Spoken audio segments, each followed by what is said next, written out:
Mentioning its 120 days to the polls, and the Orange Democratic Movement Party held their party primaries for 3 positions in Busia County, hoping for consensus on the parliamentary and senatorial seats. The exercise that was conducted electronically attracted a huge turnout, with residents questioning the party's decision to scrap the 2 positions. Laura Otuoma is standing by with the latest in Busia. Laura, what's the latest from where you are, and did people generally accept the style of the nominations there?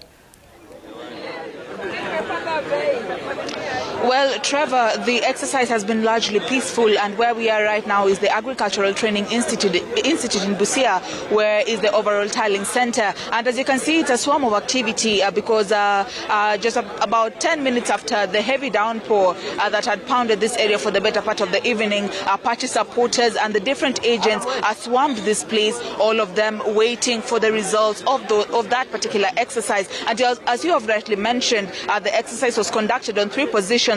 That is the MCA seat, the woman representative seat, which had attracted 5 candidates, and the gubernatorial seat, which had former Fonula member of parliament, Otuoma, as well as the incumbent woman representative, Florence Mutua. So, of course, right now we are waiting to see what the results will be. The exercise was conducted electronically, and we had moved across the 35 wards to see how the exercise was like. And the exercise takes about 2 to 3 minutes per voter, because according to the laws that were recently enacted, only the bona fide members of the ODM party were allowed to participate in the exercise. So once a member moved in, then they presented their national identity card, and once their details were keyed in, we could see the list pop up with the different aspirants, and therefore they could select and then walk out.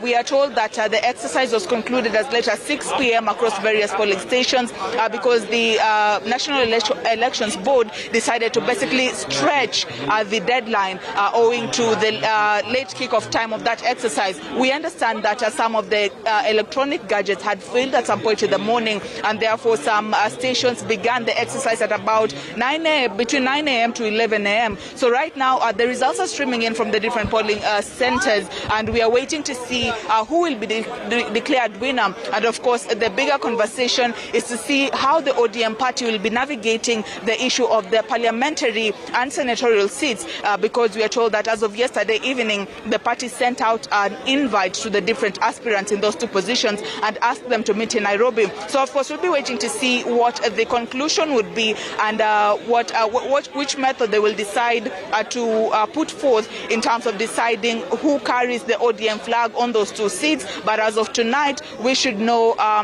who will be flying the ODM flag on the MCA woman representative and the gubernatorial race come August 9. Trevor. Do we have a general timing of when that will be? At what point will we know for sure? Right now it's hard to tell because as I said earlier, there was some heavy downpour, and we are waiting for all the different returning officers to make their way to this particular place. So we don't know, we don't have an exact timeline, but we are told that before midnight, then we should have the results already announced. All right, thanks, Laura. Laura Otuoma, they are speaking to us live from Busia, where the nominations going on. She says there's consensus on the parliamentary and senatorial seats, but the MCA, women rep and governors seats, there is nomination ongoing there. The results will be tallied, and the results will be brought to you as soon as we know them. You will definitely know.